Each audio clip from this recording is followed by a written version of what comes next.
레위기서 말씀입니다. 오늘 하나님 말씀 레위기서 14장 17절에서부터 22절.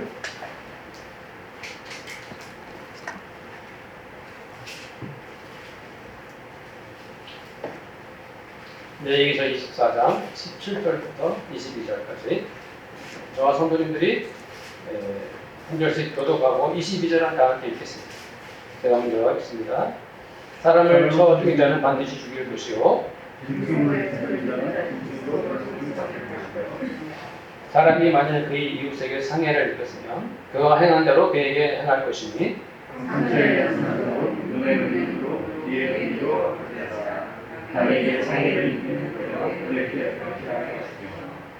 짐승을 죽인 자는 그것을 물어 볼 것이요 사람을 죽인 자는 죽일지니 고린에게든지 본토인에게든지 그것을 동일하게 할 것은 나는 너희 하나님 여호와입니다. 아멘. 축복하고요. 또 말씀을 통해서 많은 은혜 받으시기 바랍니다. 또 가정과 처소에서 예배 드리시는 분들 반갑습니다. 동일하게 많은 은혜와 하나님께 영광 돌리시기 축복합니다. 며칠 전에 한분들도 그런 뉴스를 접했겠지만은 이게 황당한 뉴스를 접했습니다. 어느 한 가정이 저녁에 이제 식사를 마치고 자기 그 아파트 앞에서 산책을 하는데 어떤 그 만취한 젊은 여성이 그 애들 아빠에게 다가와가지고 캔 맥주를 주면서 마시라고 권하니까 당연히 그걸 거절할 수밖에 없죠. 거절을 했더니 그 여성이 다짜고짜 무차별적으로 그 남자에게 폭력을 휘두르는 그런 것입니다. 이 남성은 잘못했다가는 이렇게 방어를 잘못했다가 여성이니까 또 몸의 신체 접촉을 잘못하면 성추행범으로 몰릴 것이 두려워서 계속 일방적으로 경찰관이 올 때까지 매를 맞았다는 것입니다. 그리고 그 함께 있었던 아내나 또 어린 자녀들이 큰 충격을 받고 고통에 시달렸다는 그 뉴스를 접했는데요. 그런데 사과도 골든타임이 있는데 한 달이 지나도록 이 여성이 아직 사과를 하지 않는 것에 대해서 이 남성이 분노를 하고 엄벌에 처해달라는 그런 이야기를 뉴스를 통해서 접했습니다. 어떻습니까? 그런 일을 당사자로 내가 겪으면 그 여성을 용서할 수 있을까요? 어떻게 용서를 하려면 또 용서를 어떻게 해야 되나? 우리는 그런 일뿐 아니라 엄청난 그런 이 사악한 일들이 주변에서 벌어지는 것을 뉴스로 접하게 되는데요. 전자팔찌를 훼손하고 그리고 두 여성을 살해한 그 남자가 신상까지 공개되었는데요. 그런데 그 억울하게 죽은 두 여성의 지인들과 가족들은 과연 그 남자를 용서할 수 있을까요? 네. 용서가 되겠습니까? 억울하게 죽은 그 두 여성분의 가족들이 얼마나 마음이 괴롭고 또 그 슬픔이 얼마나 크겠습니까? 용서가 안 되죠. 그 오늘 말씀, 레위기서 24장 본문 말씀을 보면 피해자의 입장에서 보면은 아주 속 시원한 사이다 같은 말씀이 아닌가 생각이 듭니다. 피해자 입장에서 보면 사람을 쳐 죽인 자는 반드시 죽일 것이요 진정을 쳐 죽인 자는 진정으로 진정을 갚을 것이며 사람이 만약 그 이웃에게 상해를 입혔으면 그가 행한 대로 그에게 행할 것이니 상처에는 상처, 뇌에는 눈으로, 이에는 이로 갚을지니라. 남에게 상해를 입힌 그대로 그에게 그렇게 할 것이며 어떻습니까? 피해자의 입장에서는 당연히 이렇게 해야지 하고 생각을 하게 되는 말씀이죠. 하나님께서 왜 이렇게 엄격한 법을 정해놓으셨을까요? 사람을 쳐주겠다는 것은 무엇을 의미합니까? 그 사람이 고의적으로 흉기를 들고 그 사람을 살해했다는 것입니다. 의도적으로 죽였다는 것이죠. 그렇다면 그렇게 목숨을 잃은 사람은 얼마나 억울하고 또 슬픈 일입니다. 죽은 당사자도 불쌍하지만 그 목숨을 잃은 가족들, 지인들이 겪는 그 슬픔과 비극이 얼마나 크겠습니까? 하나님은 악을 행하는 자에게 조금 더 용서를 허락지 않으셨습니다. 상처에는 상처로, 눈에는 눈으로, 이에는 이로 갚으라. 이것은 무엇을 의미합니까? 그 사람이 행한 그대로 갚아주는 것입니다. 용서가 없습니다. 저는 처음에 이제 이 율법을 하나님께 정의해 주신 것을 처음에는 이해할 수가 없었어요. 제 개인적인 생각으로는 너무 이건 비인간적이다. 또 너무 가혹한 법이 아닌가. 감히 하나님이 정해준 법을 내가 그렇게 생각을 했다니까요. 왜 다른 사람의 눈을 찔렀으면 그 법을 정해놓고 감옥에 가서 형벌을 치르게 하면 되지. 그 사람을 다시 그 사람의 눈을 찌르게 하는 형벌을 한다. 이거 정말 무섭다는 생각이 들었어요.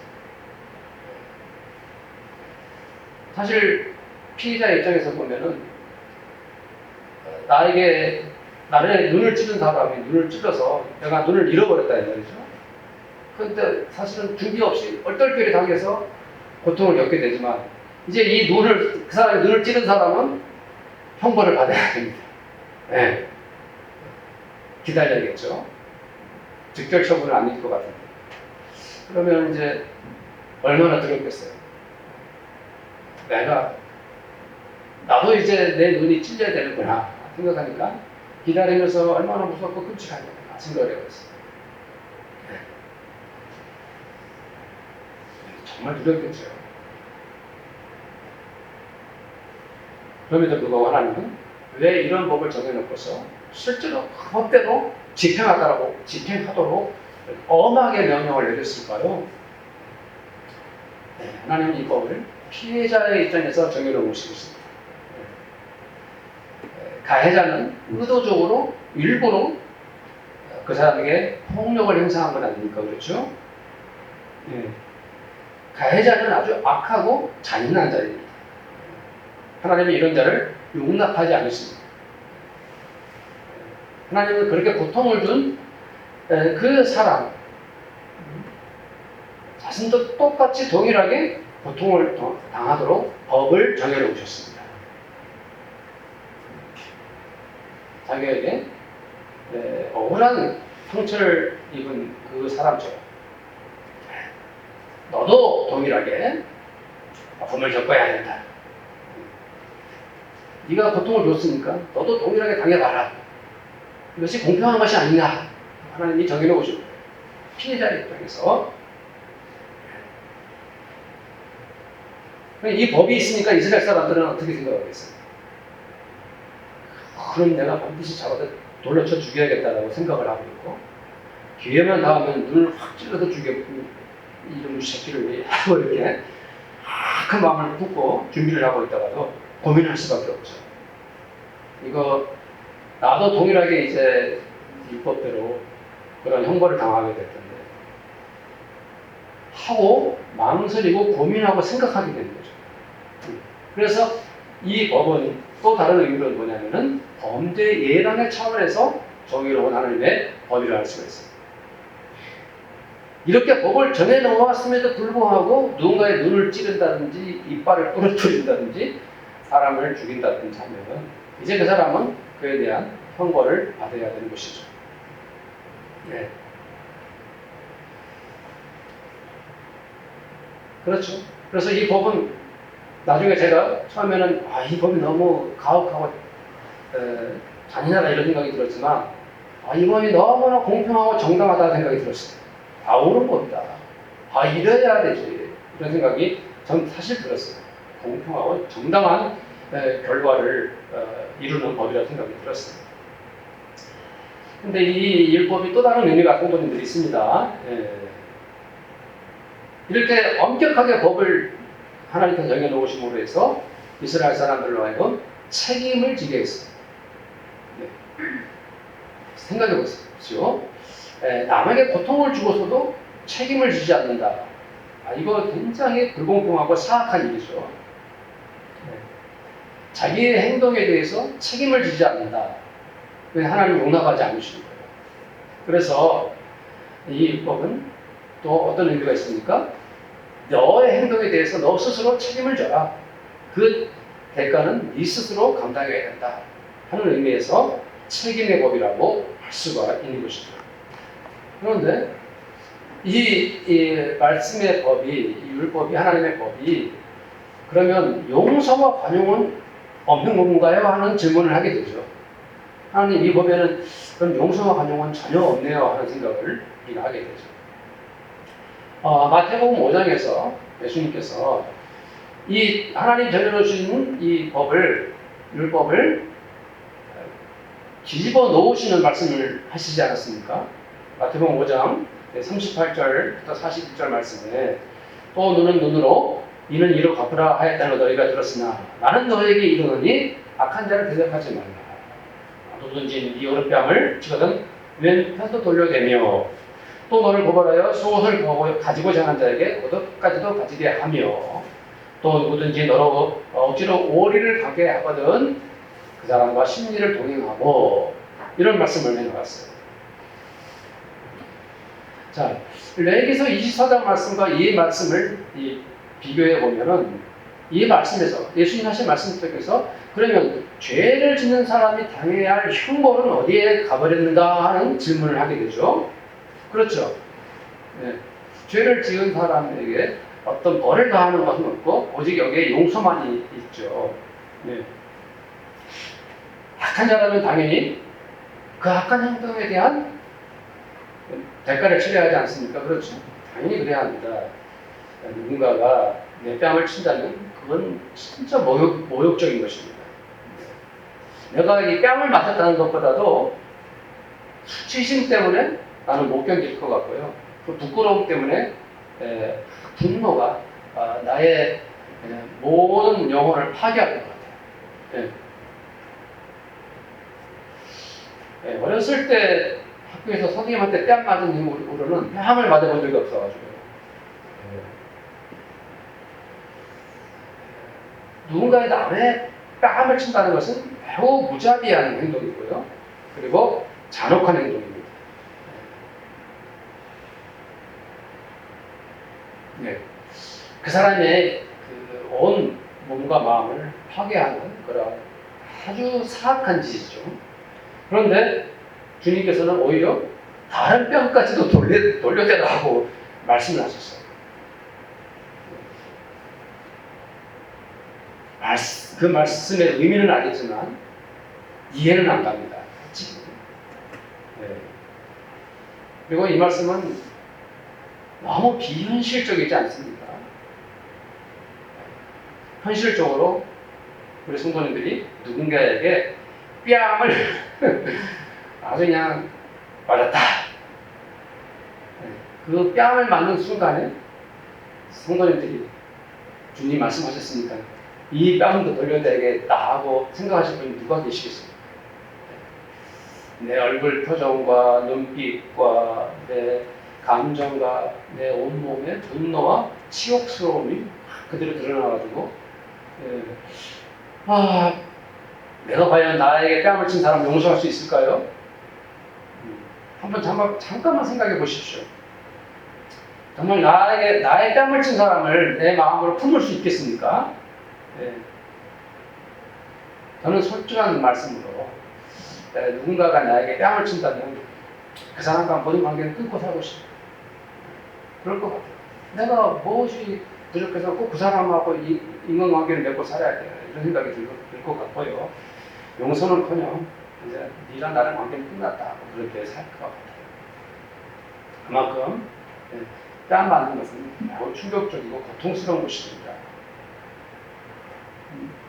분명히 잘못은 그 사람이 했고 그 사람이 나의 뺨을 쳤고 나는 피해자이고 그 사람은 가해자인데 일방적으로 주님께서 뭐라고 하십니까? 다른 뺨도 돌려대라 말씀하십니다. 그것은 무엇을 의미합니까? 그 뺨 친 사람을 용납하고 받아들이고 용서해야 하는 말씀이에요. 네. 생각해 보십시오. 뺨을 치는 사람이 아무나 뺨을 칩니까? 아주 인격이 못된 사람인 거예요. 포악한 사람인 거예요. 그리고 죄책감도 없이 여전히 희지비죽 웃으면서 이 새끼 네가 교회 다닌다면서 하고 또 뺨을 때립니다. 근데 그 사람을 또 용서해야 됩니까? 얼마나 억울하고 그리고 그것은 나에게만 희생을 강요하는 용서죠. 그런데도 주님께서 이 말씀을 우리에게 하고 계십니다. 네. 그래도 용서하라고요? 주님은 왜 이 말씀을 하셨을까요? 성도님들이 우리는 이 시점에서 주님께서 우리에게 말씀하시는 그 용서에 대한 것을 마음 깊이 한번 생각하셔야 합니다. 쉽게 생각하지 마세요. 원래 있던 말씀이라고 생각하지 마시고요. 그래야 된다라고 생각하지 마시고 정말 나도 그 상황을 겪으면 용서할 수 있을까? 도대체 용서란 무엇일까? 생각하셔야 합니다. 성도님들, 주님께서 우리를 용서하셨을 때 그 용서의 그 절정, 예수님께서 우리의 죄를 용서하실 때 어떻게 우리를 용서하셨습니까? 네, 두말할 것도 없이 십자가상에서 십자가의 죽음으로 우리를 용서해 주셨어요. 예수님께서 우리를 용서하실 때 십자가의 고난의 죽음을 당하시면서 우리를 용서하셨어요. 그때 주님께서 우리를 위해서 뭐라고 기도하셨습니까? 주님에게 십자가의 고통을 주고 있는 그 사람들에게 뭐라고 기도하셨죠? 알고 계시죠? 누가복음 23장 34절에 아버지 저들을 사하여 주옵소서. 자기들이 하는 것을 알지 못합니다. 주님께서 그 십자가의 현장에서 그들을 용서해달라고 하나님 아버지께 기도드렸습니다. 이 장면을 한번 생각해 보십시오. 주님은 자기를 죽이는 자들에 의해서 십자가상에서 죽어가고 계십니다. 지금 누가 죄를 짓고 있습니까? 지금 누가 악을 행하고 있습니까? 바로 예수님을 십자가에 못 박는 그들입니다. 그들은 예수님을 십자가에서 죽이고 있습니다. 그것도 아무런 죄도 찾을 수 없는 주님을 죄인으로 몰아서 억울하게 죽음으로 끌고 가고 있지 않습니까? 그렇다면 이 장면에서 누가 벌을 받아야 합니까? 누가 죄인입니까? 누가 그 형벌의 대가를 치러야 됩니까? 당연히 그들입니다. 사랑하는 성도님. 그러나 주님은 이렇게 사악한 자들에게 형벌을 내리지도 않을 뿐 아니라 오히려 하나님 아버지께 용서의 기도를 드리고 있지 않습니까?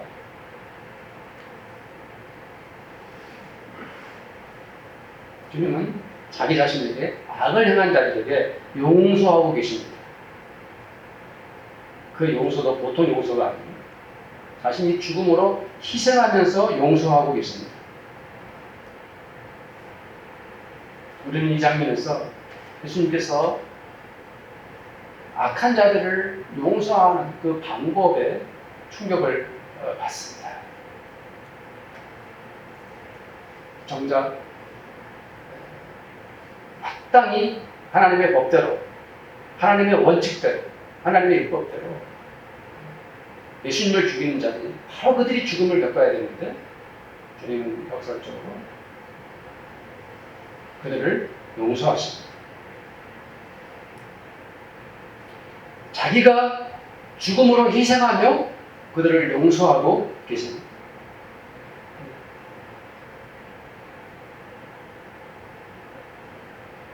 내가 대신하여 죽음으로 형벌을 치렀으니 너희들이 나를 죽인 그 하나님 법대로 너희들이 죽어야 마땅하지만 그러나 내가 죽음으로 너희의 그 형벌을 대신 받았다. 그러니 나는 너희를 용서했고 너희들은 더 이상 그 죄의 대가를 치를 필요가 없다. 너희들은 형벌을 받을 필요가 없다라고 주님이 우리를 용서하고 계신 것이죠. 너희는 죄가 없다. 너희는 용서를 받았다. 라고 주님이 십자가상에서 선언하고 계신 것입니다. 사랑하는 성도님들, 우리가 누구입니까? 우리가 어떤 사람들입니까? 우리의 정체성은 어디에 둡니까? 우리는 바로 기독교인입니다. 우리는 하나님의 아들, 딸들이고요. 하나님 나라의 시민들입니다. 우리는 주님의 길을 따라가는 주님의 제자들이고요. 또 하나님의 사람들입니다. 왜 우리가 나를 괴롭히고 나에게 상처 준 사람을 용서해야 합니까? 그것은 주님께서 십자가상에서 그 용서의 본을 보이셨기 때문입니다. 우리는 나에게 고통을 준 사람, 나에게 상처를 준 사람, 나에게 아픔을 준 사람을 용서해야 하는 것입니다. 그렇지만 우리가 어떻게 그 사람을 용서할 수 있겠습니까? 나에게 회복할 수 없는 아픔을 준 사람을 무슨 수로 용서할 수 있겠습니까? 안 되는 것이죠. 내 마음에 아직도 그 사람을 향한 분노가 가득하고 도저히 그 사람을 용서할 수 없는데 어떻게 용서할 수 있겠습니까?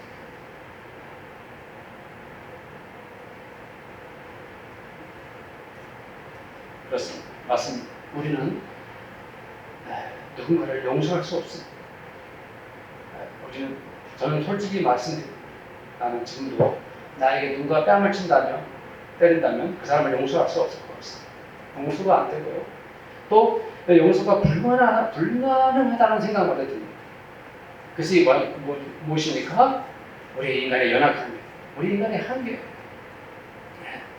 누군가를 용서하고 싶어도 내 마음의 상처와 분노가 너무 크기 때문에 또 나는 약하고 부족하기 때문에 용서할 수 없는 존재입니다.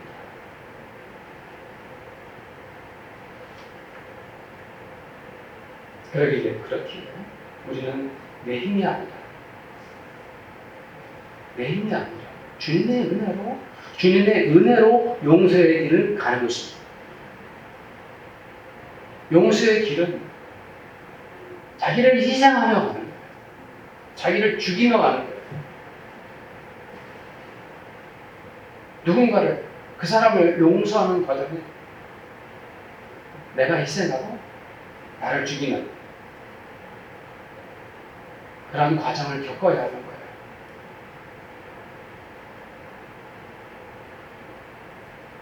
너무 억울하고 참을 수 없지만 나를 희생하지 않고는 그 사람을 용서할 길이 없어요. 성도님들, 내가 그 사람을 용서하는 과정에서 또 다른 아픔을 겪게 됩니다. 또 다른 상처를 겪게 됩니다. 그것이 바로 나의 희생이에요. 너무 억울합니다. 그러나 그래도 우리는 그 사람을 용서해야 합니다. 그것이 용서이고 희생입니다. 그러나 성도님들, 내가 희생하고 내가 나를 죽여가면서 내가 또 다른 고통을 겪어가면서 그 사람을 용서하는 그 과정 속에서 위대한 은혜가 기다리고 있습니다.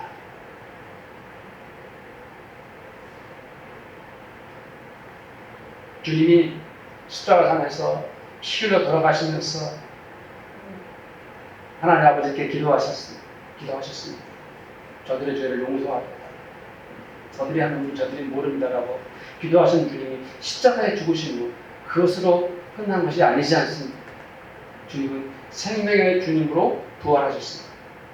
주님은 다시 부활하셔서 사랑의 주님으로 우리에게 찾아오셨습니다. 우리 주님은 죽음을 넘어서 생명으로 살아나셨고 희생을 넘어서 사랑으로 우리에게 오셨습니다. 위대한 십자가 죽음의 용서가 마침내 우리를 살리는, 죄악과 죽음의 사탄의 권세 아래 있던 우리를 해방시키고 우리를 구원하는 주님의 사랑으로 주님이 우리에게 은혜를 베풀어 주십니다. 주님의 용서는 사람을 살리는 그러한 놀라운 은혜였던 것이죠. 이제 우리 차례입니다. 주님이 십자가상에서 우리를 용서하신 것처럼 우리들도 예수님처럼 그 사람을 용서해야 합니다. 그토록 우리 성도들을 나를 괴롭혔던 사람을 용서하면서 내가 그 사람을 용서하면서 그렇게 희생할지라도 그 과정은 결코 헛되지 않습니다. 무의미하지 않습니다. 잘못되지도 않습니다. 주님께서 왜 우리에게 그 사람을 용서하라고 하셨을까요?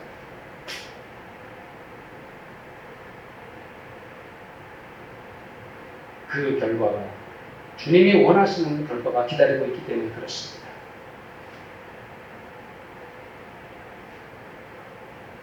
다시 한번 우리 성도님들에게 말씀드립니다. 나를 희생하면서 나를 괴롭힌 그 사람을 용서하는 것이 어찌 간단하고 쉬운 일이겠습니까? 어렵습니다. 정말 십자가의 길을 가는 것이고요. 여전히 아프고 고통스러운 길이죠. 그러나 우리가 아무리 고통스럽고 여전히 힘들다 할지라도 그 사람을 용서해야 합니다.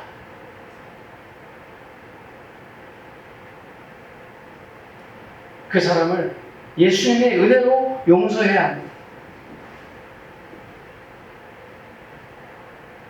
나를 희생하고 그 사람을 용서하는 것, 나를 죽이고 그 사람을 용서하는 것, 이것이 하나님의 아들딸들의 용서의 길인 것입니다.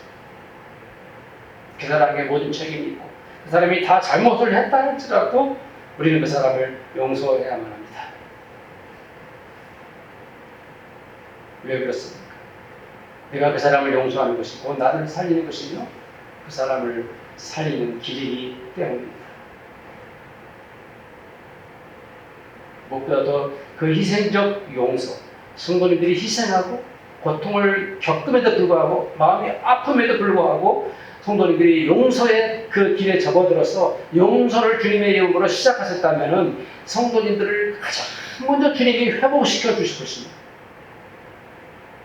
이 용서의 고통을 겪는 성도님들을 주님께서 가장 먼저 찾아와서 위로해 주실 것입니다. 은혜를 주실 것입니다. 이것이 용서의 은혜이고 용서의 축복이에요.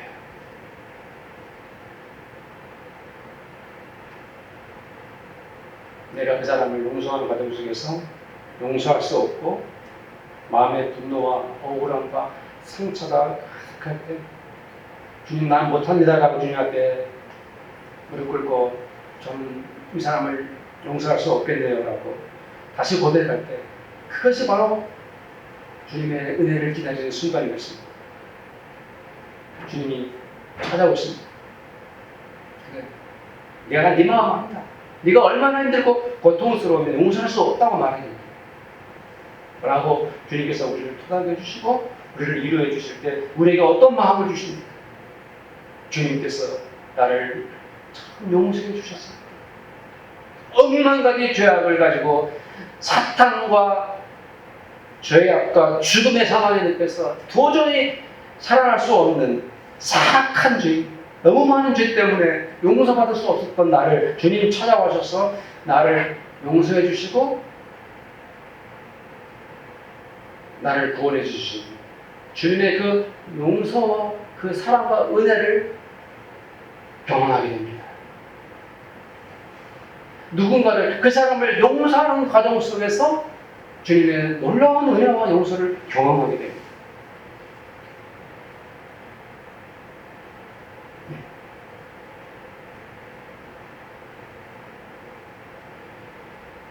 그 사람을 용서하기 전에 주님께서 우리 성도님들을 깊이 위로해 주십니다.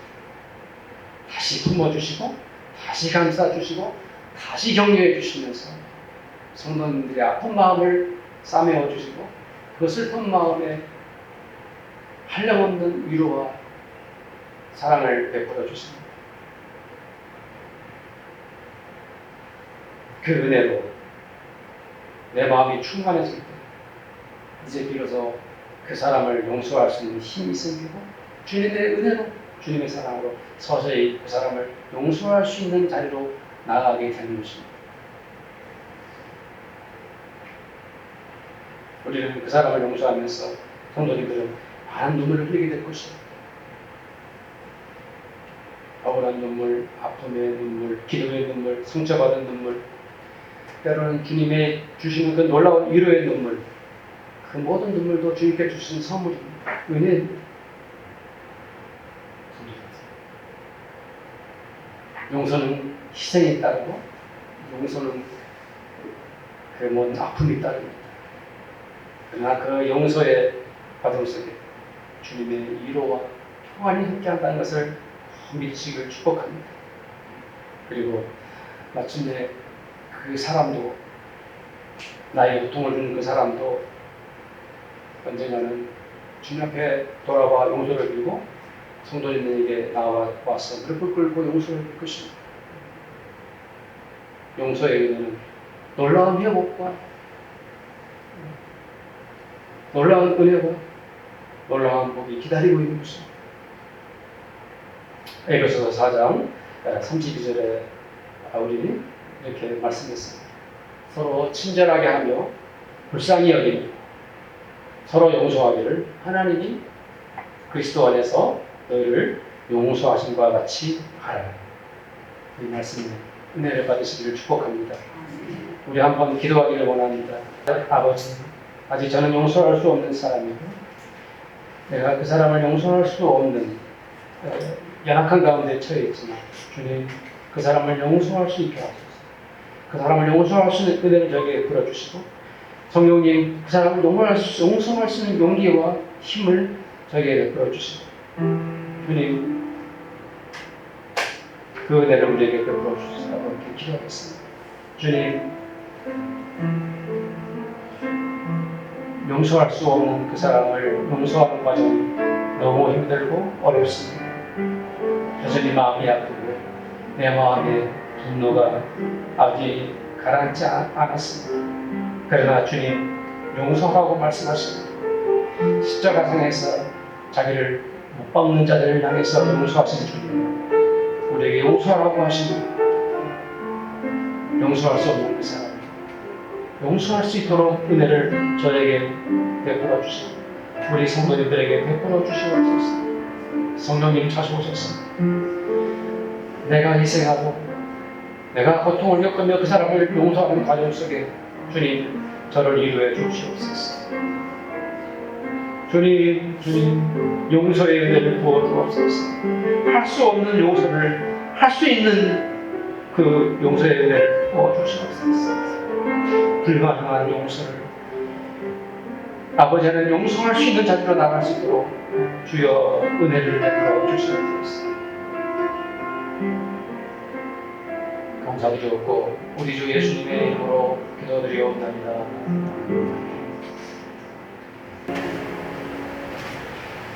지금은 거룩한 십자가에서 우리의 그토록 악하고 더러웠던 그 모든 죄를 온전히 용서해 주신 우리 주 예수님의 그 은혜와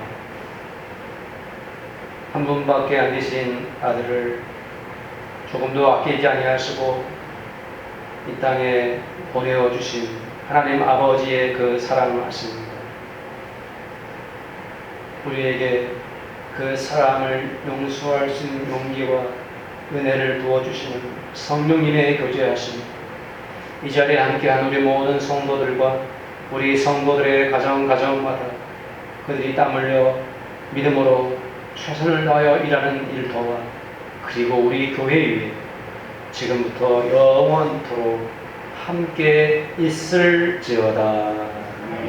아멘.